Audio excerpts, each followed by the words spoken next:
tayo po ay dadako na sa preaching of the word at mapapakinggan po natin yung ating pong mensahe na inimpress sa ating speaker ngayong gabi. And makikilala ang ating pong speaker ngayong gabi ay one of our preachers sa ating pong online Bible study, Gospel R. At siya po ay one of leader, no, in the church. At siya po ay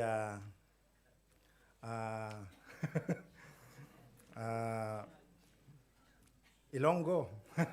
Kilala niyo na. At lagi po nating napapanood yan at napapakinggan sa ating online Bible study. Let us all welcome, let us all rise. At let us welcome our speaker for tonight, Preacher Judel Dilicana.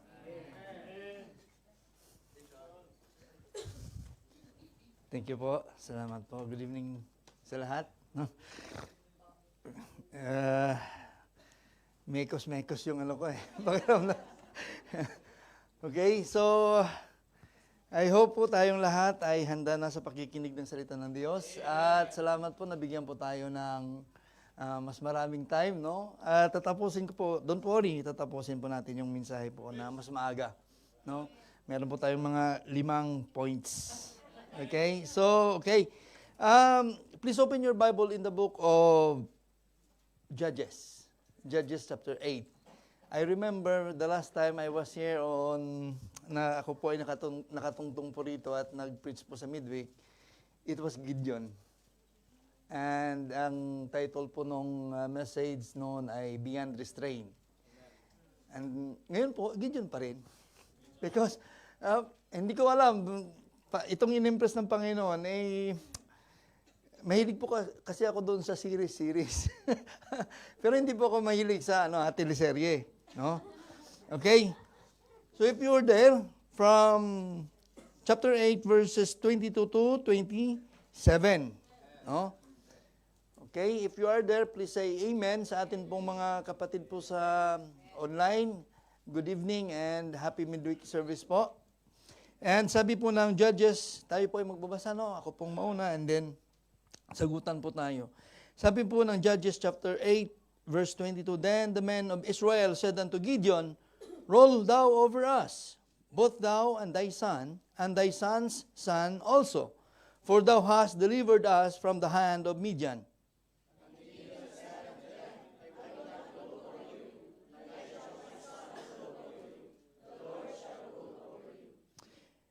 And Gideon said unto them, I would desire a request of you, that you would give me every man the earrings of his prey, for they had golden earrings, because they were Ishmaelites.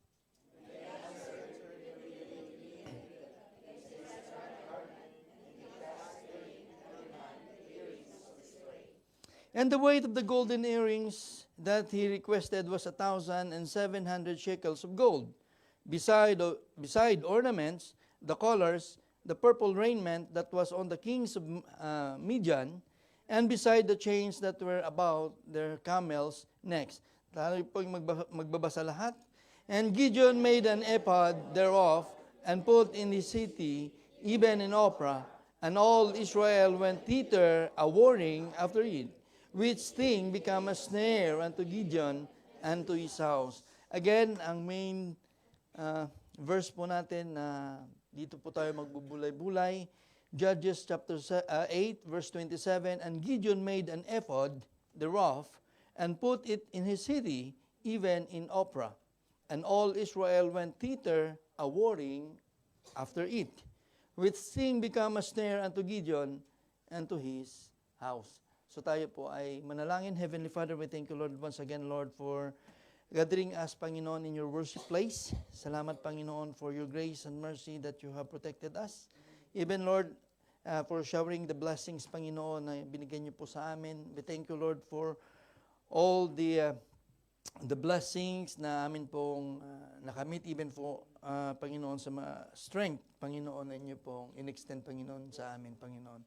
Lord, as we ponder thy words, Panginoon, thy holy word, kami po, Panginoon, ay patawarin niyo, Panginoon, sa aming nagawang kasalanan. Please forgive us, O Lord, our hearts, our minds, Panginoon, be in line, Panginoon, be in tune, Panginoon, to your perfect will. And also, Lord, we ask for your protection tonight, Panginoon. Nawa, Panginoon, ay ikaw po, Panginoon, ang magprotekta, Panginoon, sa aming pananambahan, na wala pong distractions, even, Panginoon, disruptions, Panginoon. Even, Panginoon, we are praying, Panginoon, for the message that you will impart to us, Panginoon. Tulungan niyo po, Panginoon, kami, Panginoon, na maintindihan po namin ito. Give us, Lord, the understanding coming from you. And even, Lord, tulungan niyo po, Panginoon, ako na may paliwanag, Panginoon, ang prinsipyo, Panginoon, na galing po, Panginoon, sa inyo, boldly and with clarity, Panginoon. Even, Lord, we thank you, Lord, for the visitor, Panginoon, na dinala niyo po rito. Nawa, Panginoon, ay maging blessing, Panginoon, ang pagpunta niya po rito sa pananambahan ngayon. And we are praying also, Panginoon, sa amin po mga kapatid sa online. Nawa, Panginoon, na huwag po silang manawa, Panginoon, sa pakikinig ng inyong mga salita. Even, Lord, we are praying, Panginoon, na ikaw po, Panginoon, magbigay ng maayos, Panginoon, internet connection, na ito po, Panginoon, ang aming streaming, Panginoon, ay maging maayos, Panginoon. Also, we are praying, Panginoon, for Pastor Omar and Ma'am Agnes, also for Baby Gab. Lord, keep them, bless them, Panginoon, and protect them, Panginoon. At nawa, Panginoon, ay ikaw pa po, Panginoon, ang maghatid, Panginoon, ng aming mga kapatid na papunta pa lang rito. Ingatan niyo po sila at nang sila po, Panginoon, ay makasama po namin sa pananambahan. Salamat, Panginoon. All these things we pray in Christ's name. Amen. No? So tayo po ay pwede nang umupo. Okay. As I introduce to you the message, no? Nung nakaraan ay si Gideon, yung 300 men, kasama niya. And ngayon naman ay si Gideon pa rin, no? So, mahilig tayo sa kay Gideon. I remember meron po ako, nag-series din po ako kay Abraham from going in and then going out of Egypt. Okay, now, our message ay makikita po natin as I introduce to you the message. Sino po ang nakakaalam ng story ng Trojan War? Trojan War. Yung may kabayo. Okay, yung mga matatanda, alam nila. Yung mga bata, wala silang alam, no? So, okay, so Trojan War. Sino nakakaalam kay Achilles? Si Achilles. Si Achilles ay is a mythical, no?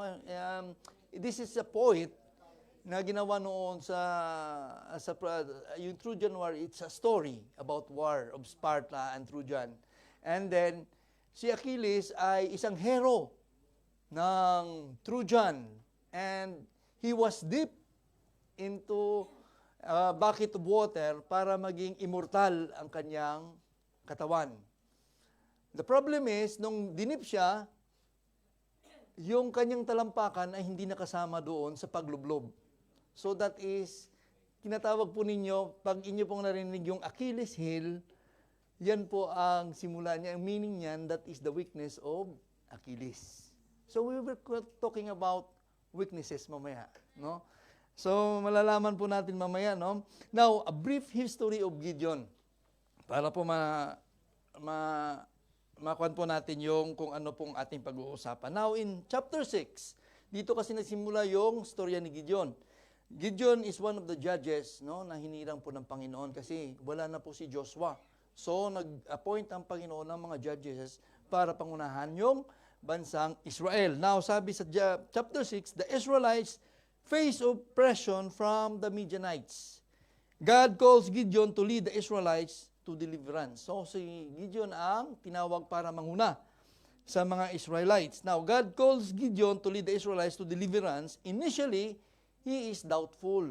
Kasi sabi niya, God, bigyan niyo ako ng sign. No? Humingi siya ng sign sa Panginoon. And Gideon seeks confirmation through signs. And God assures him. At pinakita naman, naalala niyo yung golden fleece? Kung nagbabasa kayo ng Judges, alam niyo yun. No, golden fleece. Yung golden fleece na yon, nilagay hinang sa kahoy, tapos kinaumagahan, yung ibaba nun, hindi basa. No? Siya lang ang tuyo, yung lugar na yon. So, yun ang assurance ng Panginoon sa kanya. Gideon then destroy an altar of Baal and leads an army to fight against the Midianites. Si Gideon, ang tatay ni Gideon, merong santuhan, altar of Baal, no? Meron siyang mga statues, ito yung mga idol, no? Idol statues, no? Now in Judges chapter 7, Gideon continues his mission against the Midianites. God instructed Gideon to reduce his army to 300 men through a unique selection process. Nakita nyo yung selection ng process ng 300? Yung lahat ng prim and proper, pinauwi. Kaya nga, yung mga bugoy, siya yung lalaban. Yung uminom ng kanilang, na parang mga aso, yun ang mga naiwan, pero yung uminom ng maayos, pinauwi. So that is one of God's unique processes, how to select His people. Kung minsan, akala mo, He is equipped, He is right, He is everything, na kumplito na. Hindi pa pala pinili ng Panginoon. Mas pinipili ng Panginoon. Alam nyo, kung nagbabasa kayo ng Bible, you could see palagi, ginagamit ng Panginoon, those who are sa ibaba para makita ang kapangyarihan ng Panginoon. No? So, Gideon and his small force then approached the Midianites camp at night, causing confusion and panic among Midianites. Isipin nyo, 300 plus 1. So, 301. Kalaban nila, 1,000. Hindi lang 1,000. Sabi ang description noon ay sands of the sea. So, marami. Tapos, 300 lang sila. Tapos, nanalo pa sila. Parang kung ang Bible ay hindi totoo, it is a fiction. But, the Bible is true. No? Ito yung kagandahan ng panghawakan natin ng Biblia. Bible has resisted or na-preserve ang Biblia mula pa nang ito ay isinulat, no, ng mga apostoles. So yun ang kaya nating panghawakan, no? Yung historical evidence, the archaeological evidence are true. So the Bible is true. Okay?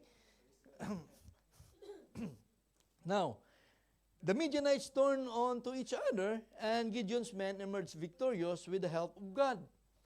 The chapter highlights God's unconditional methods and the importance of trust and obedience in achieving victory. Alam nyo, pwedeng paghinaan doon si Gideon eh. Sabihin ni Gideon, kung ang Diyos ay matalino, kaya ba namin to? 300 lang kami? Nakakapanghina naman. No? Anong magagawa ng 300 kalaban sa thousands? But, you know what? We have a powerful God. Yun ang kagandahan sa na kaya nating tumayo kahit mag-isa lang. Basta kasama natin ang Panginoon. No? Now, in Judges chapter 8, following the victory over the Midianites, Gideon faces challenges from the Ephraimites who feel excluded from the battle. Kasi pag nagsimula po yung Judges chapter 8, pag sinabi, ikaw hindi mo kami isinama sa laban eh. No, one of the tribe of Israel. Nagtampo sila. Pag binasa nyo yan, malalaman, nagtampo yung Ephraim. No? The tribe of Ephraim. Now, Gideon faced the challenges from the Ephraimites who feel excluded from the battle. But Gideon diplomatically resolves the situation. And then, however, ito na, he later creates an ephod which become an object of worship. Kung binasa niya, kung natandaan niyo kanina, sa chapter 20, verse 27, ephod thereof, and put it in his city, even in Ophrah, and all Israel went thither a-warring after it. Ito na ngayon yung object of worship ng Israelites. No, it is, I believe, hindi ito dinisign ni Gideon para maging worship, maging object of worship. But, kung babasahin niyo po yung storya nito, Minalatag na rito yung attitude of Israelites or Israel about worship of idol worship. Makikita niyo yung infidelity ng Israel. So, hindi gusto ni Gideon na maging ganon ang kinalalabasan. But it turns out to be like that. Kasi pag tiningnan mo yung ugali at attitude ng Israel, madali silang lumayo sa Panginoon at mag-worship ng idol. Now, as we continue, Gideon was considered by his people the hero of his time. No, di ba sinabi ng mga tao doon, mga tauhan niya, pangunahan mo kami, rule over us, and thy son's son. Pero sabi ni Gideon, hindi, ang Panginoon ang magro-rule sa inyo. No? It is a humble, it is a show of humility in part of Gideon, no? But at this point of the narrative, meron pong unchecked, unguarded weakness or weaknesses overpowered Gideon. When he asked the people about their gold and ornaments to make the ephod. Kasi hiningi niya sabi niya, give me, I have a desire. Yung desire ko, gusto kong ibigay niyo sa akin yung mga ornaments niyo and gold, no? And tonight's lesson, Gideon was a hero, but he was wearing a fit of clay. Tonight's lesson is entitled Gideon's Feet of Clay. Feet of clay is an idiom. It means a fundamental flaw, a weakness in us. And lahat po tayo may weaknesses. And if those weaknesses is unguarded, it has detrimental consequences. It has harmful consequences. Alam niyo po, lahat po ng hero sa Bible, lahat po ng hero mayroon pong kahinaan. Si Superman, kryptonite. Di ba? Si Batman, si Batgirl. Okay? Si Adam, si Eve. Si Abraham was a liar. Right? David, the greatest king of Israel, is an adulterer. Solomon, the wisest king, is an idolater because Solomon nagpasimula ng idol worship sa Israel. And Peter, no, one of God's closest apostle, is a denier of Christ.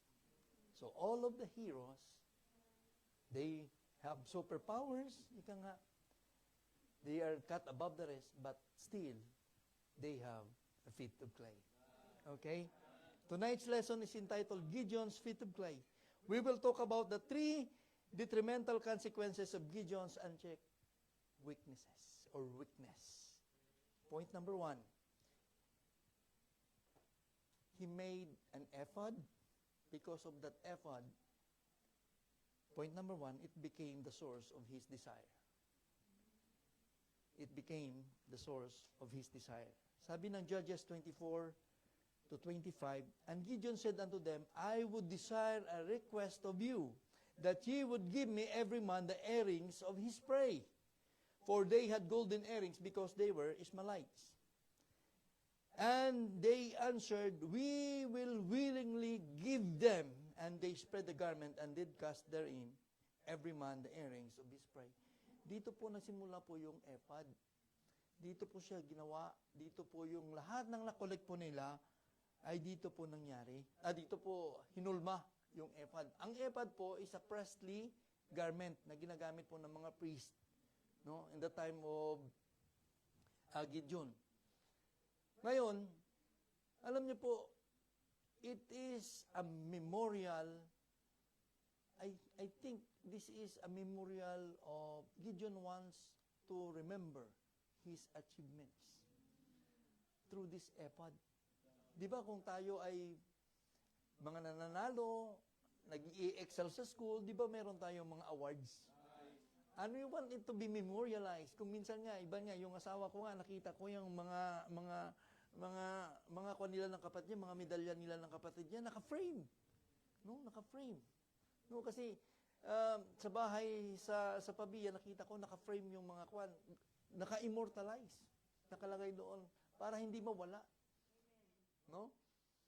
So, lahat tayo, pag may na-achieve tayo sa buhay natin, gusto natin, ipa-frame yun. Na, palagi natin nare-remind tayo, ganito yung na-achieve mo. Di ba? But the problem is, kung pumasok yan sa ulo natin, no? Pag pumasok yan sa ulo natin, mahirap habulin. Now, Gideon was a man of humility when he corrected the people who urged him and his house to rule over them. Sinabi ko kanina, si Gideon nagsabi ang mga tao, roll over us. Pero sabi ni Gideon, no, si Gideon ay nag-resent. No? Tinanggihan niya.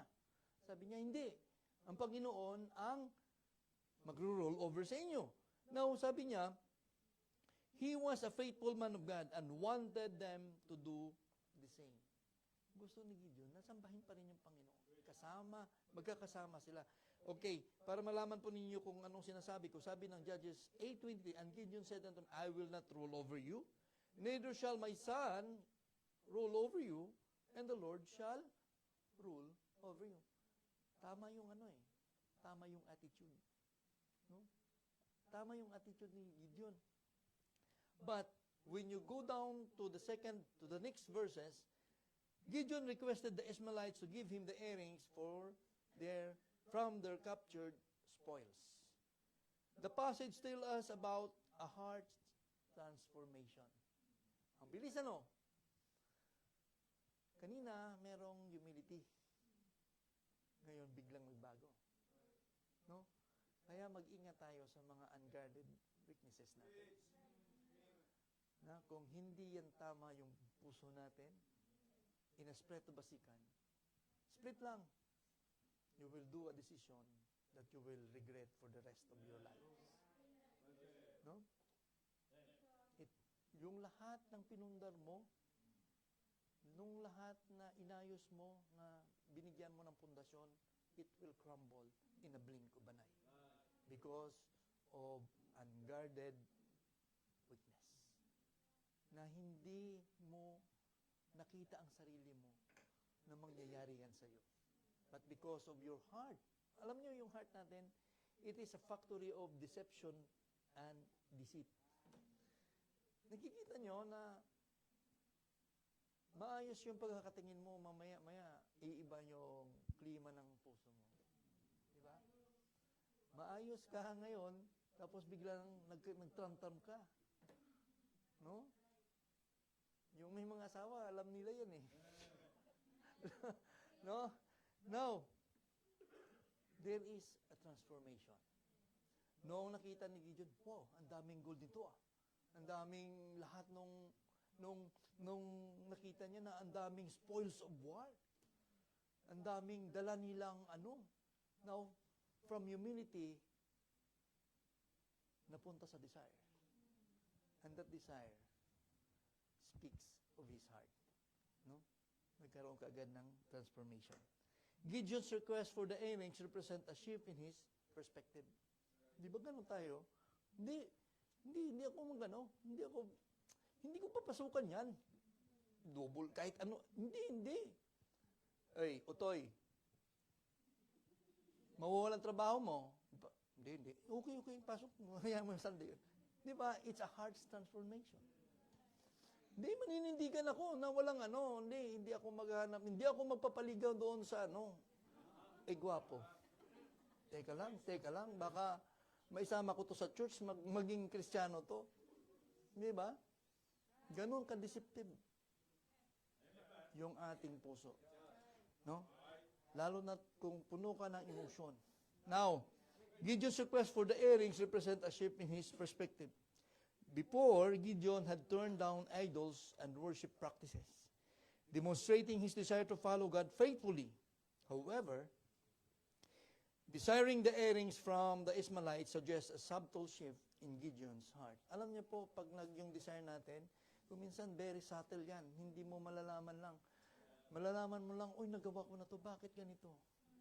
Bakit ganito ang nangyari? Hindi ko ninais, pero ginusto mo. No? Hindi ko ninais na ganito mangyayari. Pero, the problem is, you desired for it. And that desire is not in line with the Word of God. Oh, yung perpektong kalooban ng Panginoon. Kuminsan ganito tayo eh. Gusto mong pumunta rito sa church, gusto mong maayos na church, pero ayaw mong sumunod. Di ba? Ayaw mong pupasakop sa Panginoon. May desire ka, grabe yung desire mo. But the problem is, there is a problem with your heart. No? Kaya dapat palagi, ang puso natin palagi, dapat naka-synthesize. Palaging, ika nga, naka-sanctify. No? Palaging, ang puso dapat natin ay naka-in-tune, naka-align sa Panginoon. Now, the Lord, there is a subtle shift in Gideon's heart as he was drawn to the material wealth they possess. No, it is about materialism. No? What shall profit a man if he gain the whole world and loses his own soul? What is in exchange for his soul? No? Ano ang pwedeng ibigay o ikumpara o ibayad doon para sa iyong kaluluwa? No? Marami rito yung mga tao na nag-i-stumble rito, nag-i-struggle because of material wealth. Lahat po tayo ay gustong maging mayaman. Maayos ang buhay. Mga anak, lalo pat nakikita natin yung mga anak natin, gusto natin mapaayos sila. But, ang tanong, is it in line with the Word of God? Is it in line to the perfect will of God? The deadly desire for material possession can symbolize our own desires for worldly things. Nakikita niyo kung minsan, pag lumabas yung mga bagong gadgets, ang puso mo parang excited na excited, pero pag mahawakan mo, 2 days, magbilang ka. 1 week. Wala na. Wala nang excitement. Kasi, ang puso natin ay hindi, yung last ng puso natin, hindi mo pwedeng punan. Hindi mo pwedeng punan yung longing ng puso ng mga material things. No. Hindi yan mauubos. Pagkikita mo ay pangit na to, makakakita ka agad dito ng yung pag nakuha mo yung material thing na yon, wala na. Makakakita ka na, ay hindi na to bago. Pangit na to. Gusto mo na naman yung bago. Hanggang sa gumawa ka ng paraan, no? Na hindi na nasa kalooban ng Panginoon. The deadly desire for material possession can symbolize our desire for worldly things. It reminds us to be cautious about our attachment to material possessions. Di ba? Dito, hindi yung financial breakthrough, tayo ay pinalalahanan na hindi po masama maging mayaman. Ang mahirap, if we desire more, no? If we desire more, nawala po sa hulog, nawala sa kalooban ng Panginoon.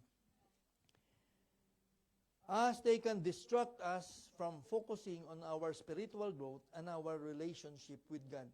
Now, the thing is, kung tayo po ay na-attach na sa material possessions, it will distract us, no? In our spiritual growth and our relationship to God. The need for continuous self-examination and analysis of our hearts must be pursued.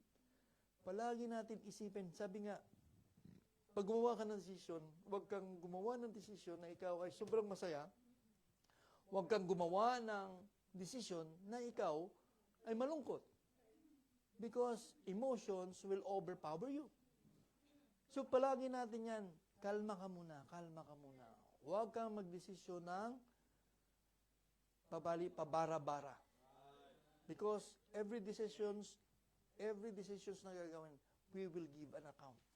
Tandaan natin ba lang, every decisions that we are going to make or to take, we will give an account to God. Ensuring that our desires are aligned with God's Word and not driven by self-centered motives. No? Tandaan natin palagi, pag tayo ba ay magdidesisyon, ito ba ay naka-align sa Panginoon? Ito ba ay kalooban ng Panginoon? No, always natin palagi. Kasi the best thing na tayo po ay mag-guide sa ating mga decision is to remind ourselves always, is it God's will for my life? Remind ourselves, ito ba ay kalooban ng Panginoon? Ito ba ay kagustuhan ng Panginoon? No? Misplaced desires lead to temptation and downfall from the faith. Misplaced desires lead to temptations and downfall from the faith. Alam niyo po, unholy desires stems from an uncircumcised heart. Pag ito ay hindi na-sanctify, we always desire of unholy things. Alam niyo po ba na even ikaw ay nasa loob ng church, if your heart is not in line with God, no, you are sinning before God. No? Unholy desire stems from an uncircumcised heart, where ourselves sits on the throne and not God. Pag hindi sanctified ang puso natin, we are the one, no, sitting on the throne of our hearts and not God. Gideon's contentment in God's provision. Dapat yan, ito dapat tayo. We should be content what we have. Dapat si Gideon naging kontento na lang because those epods is okay. But the purpose is, nagkamali siya kung saan naging ang source ng kanyang kinuhanan ng ephod.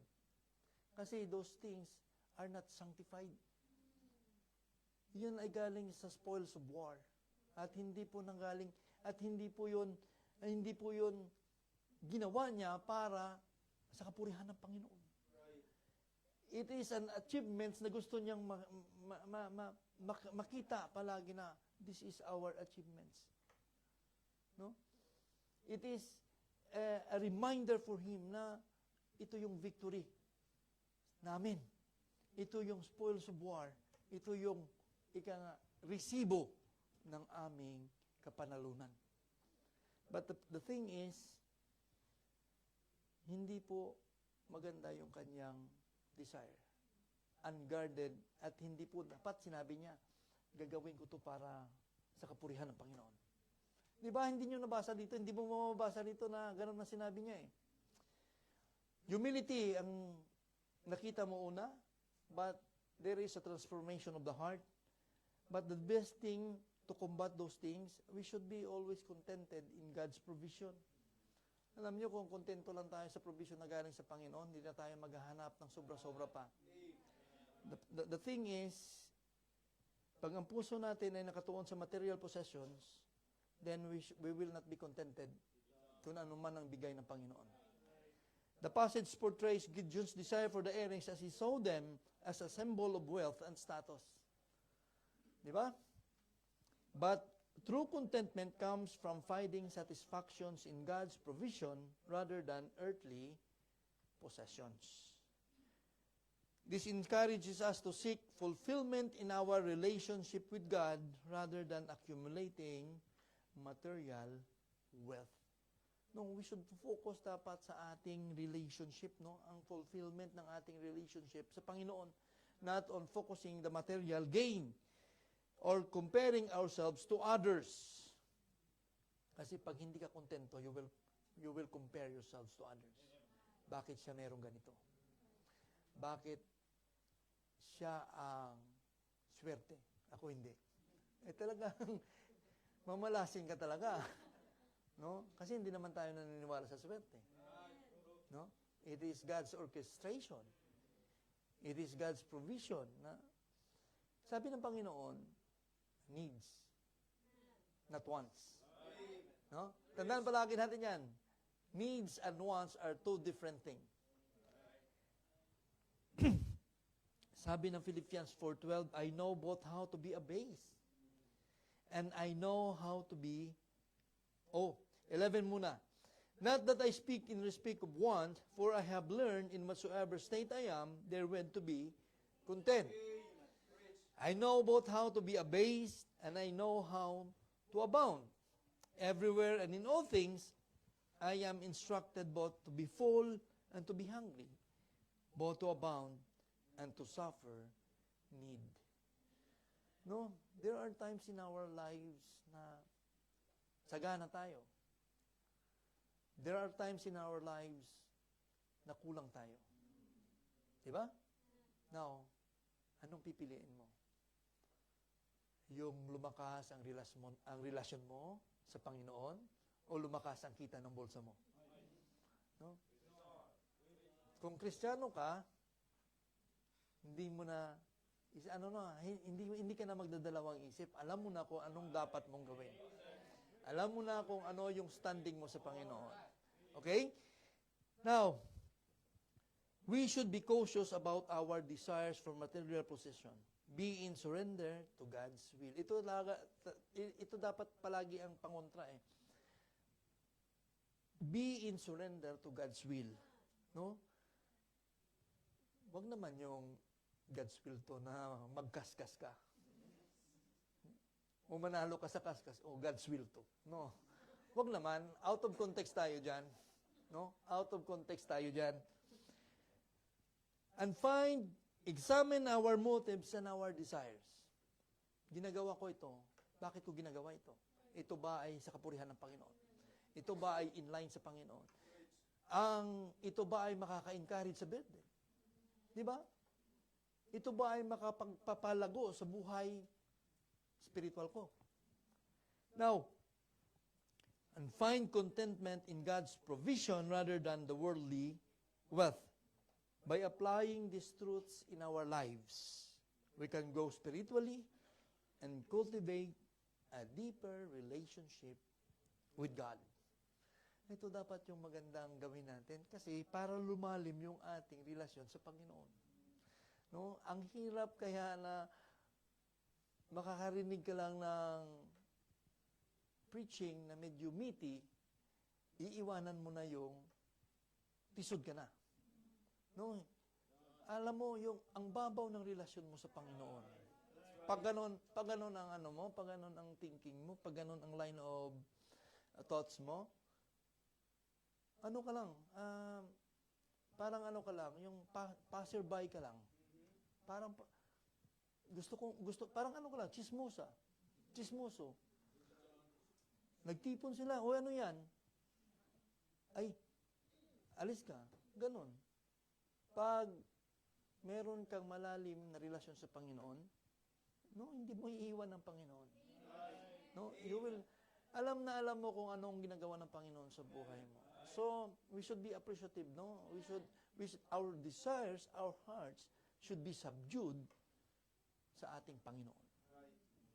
Dapat palagi nakapailalim ang ating puso sa kalooban ng Panginoon. Now, the object of our desires must be directed only to God and no other things.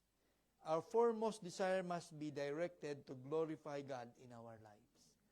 No, palagi nating isipin na dapat ang ating buhay magamit para sa kapurihan ng Panginoon. Sabi ng 1 Corinthians 10:31, whether therefore you eat or drink, whatsoever you do all to the glory of God. No, dapat ang lahat ng ginagawa natin, mapuri ang Panginoon. Okay? Now, the second one, tapos na po tayo, it become the subject of his desire, no? It becomes the source of his desire. The second one, it becomes the symbol of idolatry for Israel.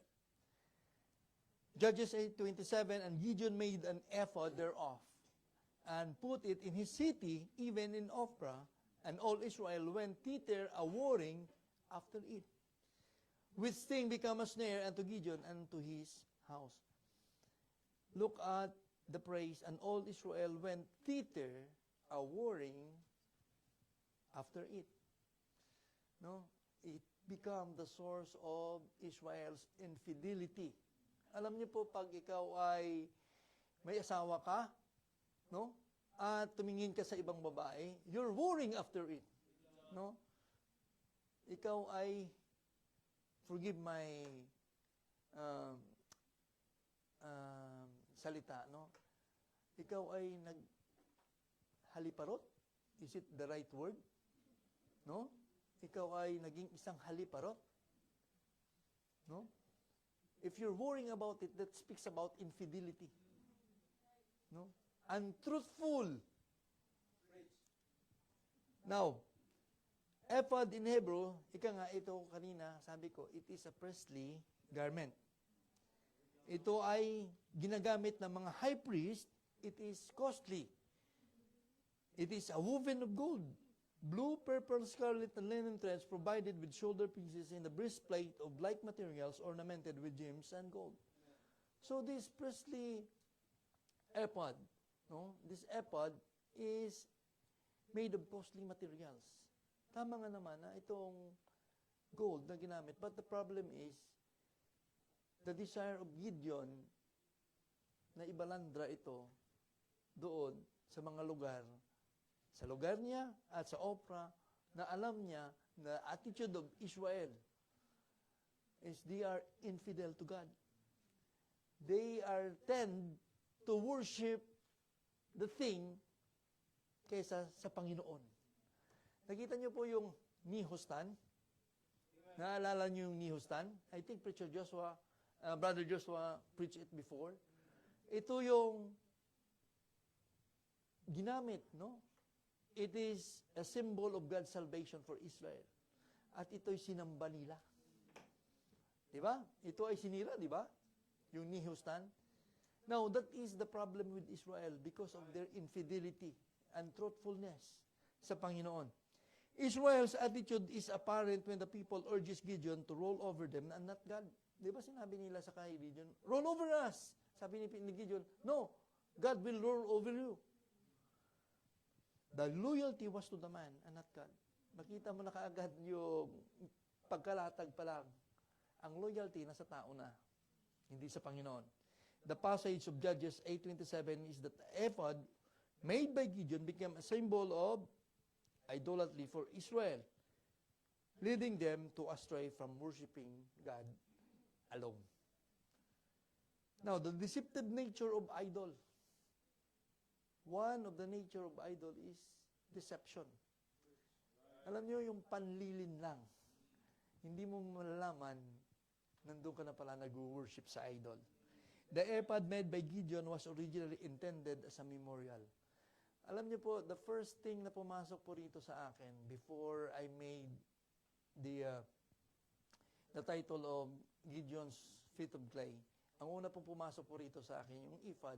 The ephod, ang una pong title po nito is a memorial of this grace. Because ginawa ito not to commemorate God's faithfulness, God's mighty and sovereignty. Kasi nakita niyo yung 300 kung paano nilakad, paano sila tinawid, binigyan ng Panginoon ng victory. It should be God, dapat. Pero nakita mo rito, it is intended for a memorial for the victory and not of God. Kasi yung 300, wala namang kapangyarihan yung 300 eh. Walang kapangyarihan yung 300, pero because of the Almighty God, yun ang nabigay ng victory sa kanila. Hindi sila. Now, the ephod made by Gideon was originally intended as a memorial, but it eventually became an object of worship. This shows how easily something innocent can become an idol if it is given too much importance or devotion. You see? Ang bagay kung minsan na walang halaga, pag ito'y binigyan mo ng sobrang atensyon, it will become an idol of your life. Ang cellphone mo, pag binigyan mo ng sobrang atensyon yan, every minute, every second, you check your cellphone, it become an object of a symbol of idolatry. You see? Hindi mo nga mabuksan yung Bible mo eh. Everything that takes away our time sa Panginoon is an idol. Tandaan po natin yan, no? Ang cellphone ba nagsasabi sa iyo, buksan mo ko, buksan mo ko. Di ba? Di naman. Oh, di ba? Hindi nagsasabi, nakalagay lang dyan. Walang, pag hindi mo nga hinawakan yan eh, walang kaano yan, walang halaga yan eh. Di ba? Pero yung Biblia kaya, di ba? Sabi ng Panginoon, basahin mo ako. This book of law shall not depart from sa ating mouth. No? Pero binibigyan ba natin ng time para magbasa ng ating Biblia? No. Sometimes I am guilty of this. I will not be a hypocrite. Minsan hindi ko binubuksan yung Biblia ko. Gusto ko nga rin ilagay doon sa, parang memorial na lang din. No? Natatawa tayo, but it's true. It's true. No? This shows how easily something innocent can become an idol if it's given too much importance or devotion. We need to be vigilant and discerning. No?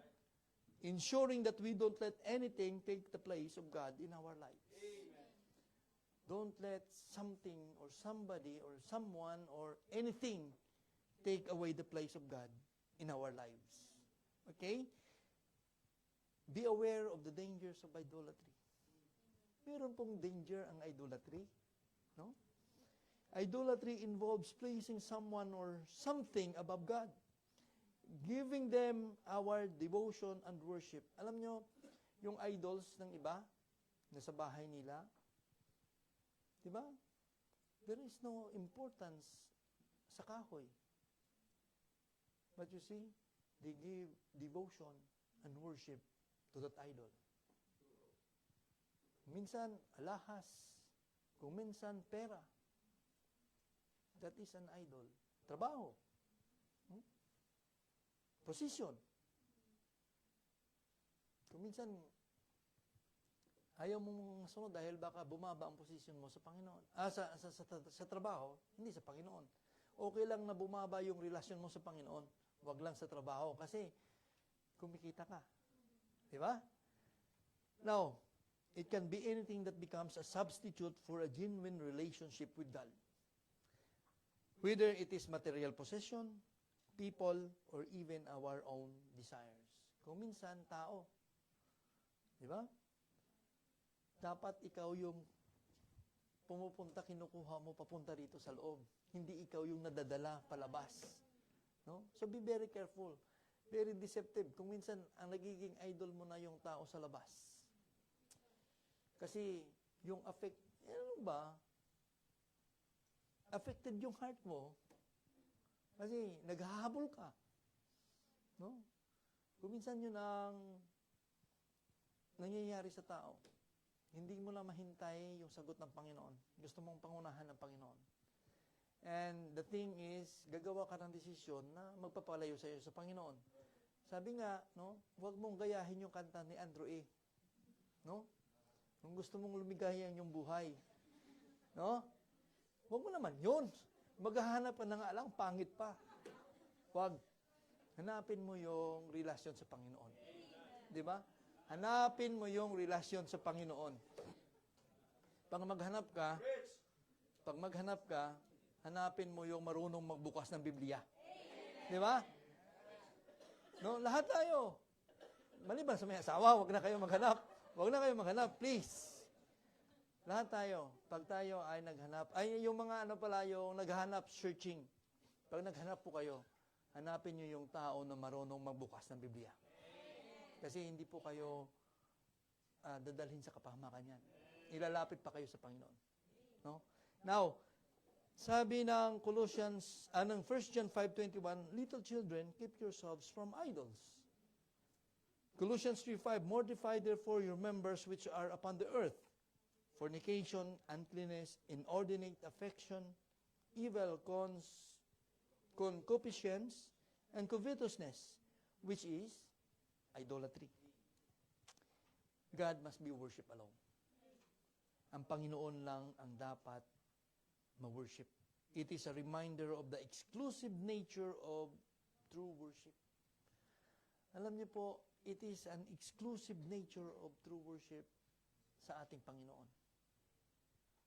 God desires our wholehearted devotion and calls us to worship Him alone. Di ba sabi ng Panginoon, there's no other God before me. So that is the exclusive nature of God. Because I am a jealous God. Ako lang dapat. No? Ako lang dapat, sabi ng Panginoon. We should not allow anything or anyone to take His rightful place in our lives. Exodus 23, Thou shalt have no other gods before me. Thou shalt no other gods before me. Alam niyo po, in forgetting our greatest weakness, we unwittingly make ourselves the gods we worship. Kung minsan, pag kinalimutan natin yung ating, we are unguarded, we make ourselves a God of ourselves, not the Lord. Kasi tayo nang nasusunod, hindi ng Panginoon. Tayo na ang nagdesisyon para sa Panginoon. Gusto nating pasunurin ng Panginoon at hindi tayo. So, we should not forget, no? We should be aware of our weaknesses. Misdirected worship results in idolatry. Okay? Misdirected worship, sometimes we worship ourselves too much. Alam nyo, kung minsan ang asawa ko nga, pag, this is my personal testimony.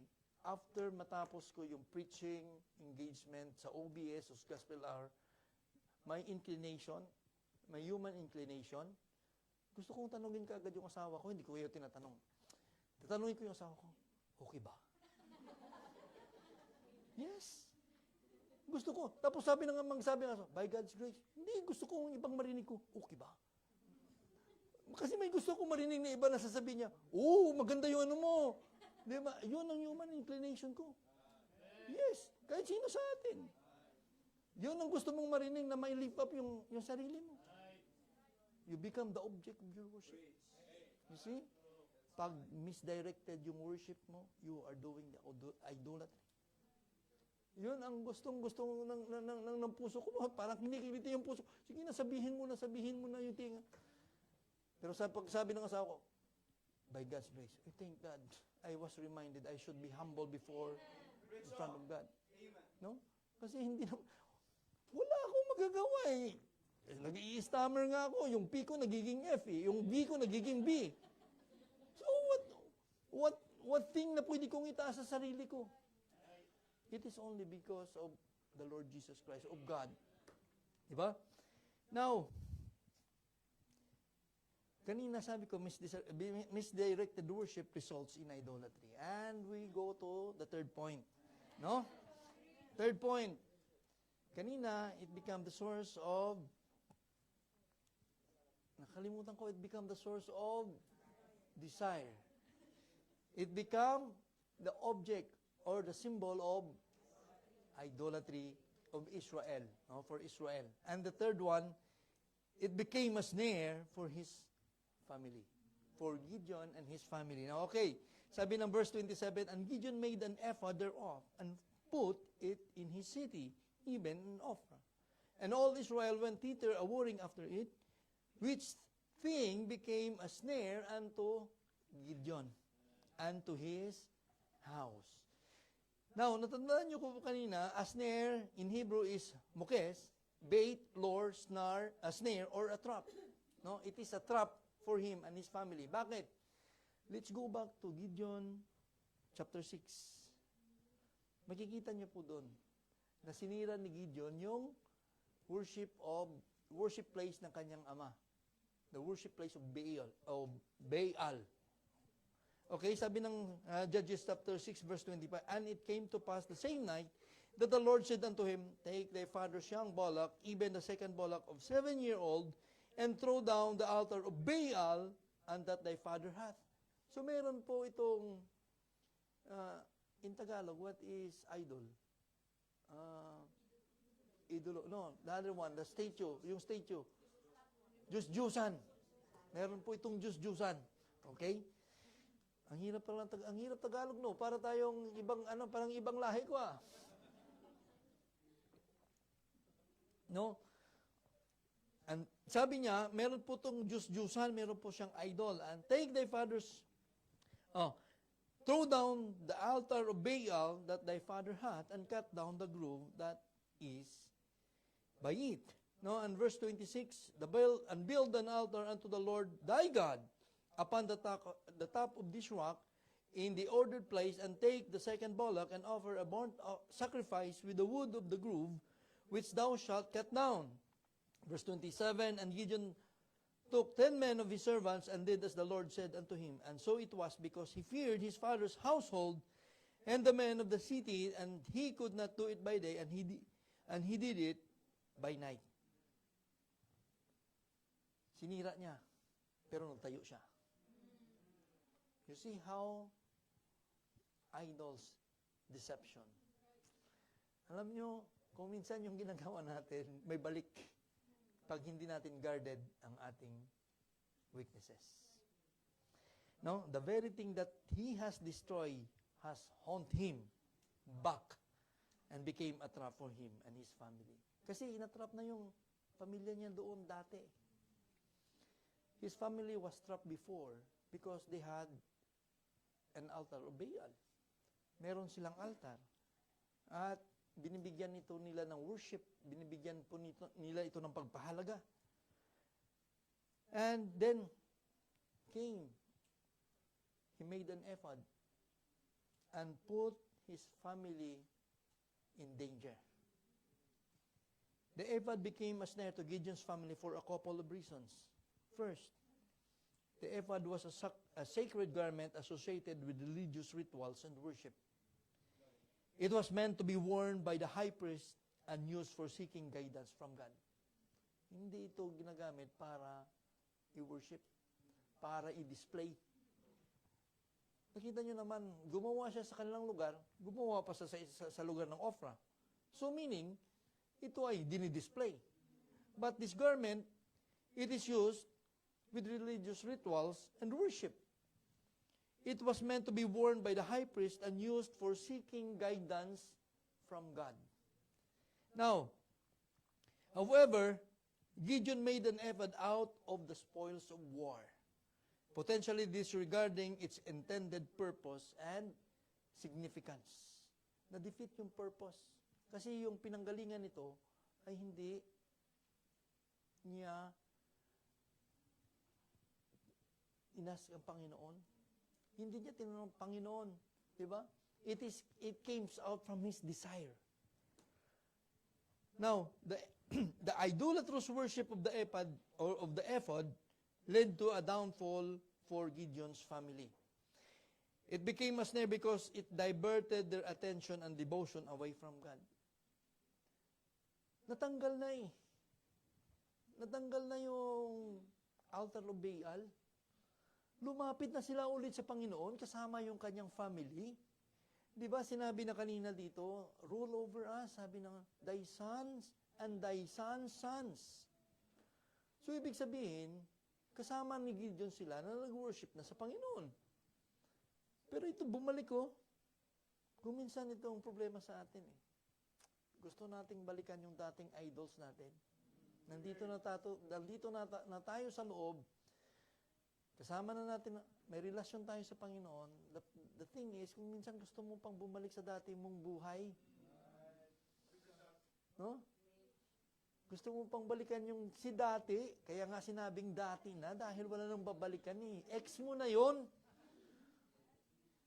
Huwag ka nang umasa pa doon. Hanapin mo yung bukas, kasama ang Panginoon. Bibigyan ka ng panibago ng Panginoon, mas better pa. No? Mas better pa. Parang relate yung mga naghahabol No, I was joking, no. I was hindi lang po tayo maantok, no. Alam niyo kung minsan ito yung may naririnig, buti pa nung dati. Pag narinig niyo yan sa isang Kristiyano na, sa isang mananampalataya na, please remind him, idolatrous ka. Because gusto mo yung balikan yung dating patay na eh. Nilibing mo na yun eh. Nilibing na yun. Wala ka nang babalikan. Kalansay na yun. Bulok na yun. Babalikan mo yung bulok. So, idolatrous ka. So, remind him, her, idolatrous ka. Kaibigan, kapatid, idolatrous ka. No? Hindi masakit. Alam nyo, mas masarap po ma-remind kaysa sa, sige, balikan mo yun. Di ba? Ano ka, yung, in Tagalog, yung sul-sul. Okay? Marisol, sul-sul. Idolatrous worship of the ephod lead to a downfall of Gideon's family. It became a snare because it diverted their attention and devotion away from God, causing them to forsake their true faith and rely on material object instead. Consequently, this misplaced worship and reliance on the ephod led to negative consequences and ultimately a downfall to Gideon's family. Kasi nga, ang Panginoon natin ay jealous. God will destroy anything that naghahati sa attention ng Panginoon. Naghahati sa worship ng Panginoon. The consequences of idolatry, the passage highlight that the idolatry associated with the ephod became a snare to Gideon and his house. The very thing he has destroyed has bite him back and became a trap to him and his family. Idolatry has always consequences. It deceives, it entangles. Ito yung mahirap because kung ikaw ay na-entangle or na-trap na doon, ang hirap ng lumabas. Pag na-entangle po kayo sa kasalanan, ang hirap ng lumabas. Sa biyaya na lang ng Panginoon na ikaw ay makakabalik sa Panginoon. Kasi ang kalaban mo tatlo eh. Yung nagpupul sa'yo, yung flesh, Satan, and the world. So biyaya na lang ng Panginoon na ikaw ay makalabas doon. Okay? And ultimately leads to spiritual downfall. So, huwag mong sabihin na malakas ka, lalabas ka ng church, at sasabihin mong malakas ka pa rin. No. Pinaasa mo lang sarili mo. Pinaasa mo lang sarili mo. Akala mo, lalakas kayo. Akala mo, pwede mong mag-worship kayo ng kayo-kayo lang. But the Lord, mayroon pong nilagay na church ang Panginoon. And the church is the ground and pillar of truth. At nandito po yung katotohanan. Hindi sa sarili nating interpretasyon. Now, we should be aware of the negative effects idolatry can have on our lives. And we should strive to remain faithful to God by His grace. Alam niyo po, the devil's snare is coated with honey to draw the faithful away from God. Ang kasalanan sa una ay matamis, masarap. Pero ang katapusan niyan, mapait. No? Mapait at paghihinagpis. What are the ephods of your life? Tanong. Ano ang ribulto mo sa buhay mo? Ang sarili mo? Pamilya mo?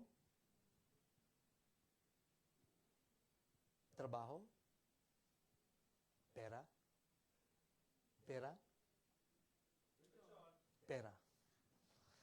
Okay? In 1 Timothy 6:10, for the love of money is the root of all evil, which while some coveted after they have erred from the faith, and pierced themselves through with many sorrows. Pero ang pinakamasakit, alam nyo, sarili mo. Kung ginawa mo na ang sarili mo, nilagay mo sa pedestal. Kasi ayaw mong magpasakop sa Panginoon. No? Ang ephod mo, yung sarili mo. Yun ang pinakamasakit. In our weaknesses, we find an opportunity to rely on God's strength. Dapat ganito tayo. Rather than being ensnared by sin, our vulnerabilities serves as a reminder to turn to God for deliverance and guidance. Rather than being snared by sin, being trapped by sin, dapat our weaknesses serves as a reminder to turn to God for deliverance and guidance. Dapat tingnan natin yung ating weaknesses. No? We should remind ourselves, we are nothing before God. Kasi pag we always remind ourselves like that, ang Panginoon naman ang magtataas sa atin. This echoes the biblical truth in 2 Corinthians 12:10.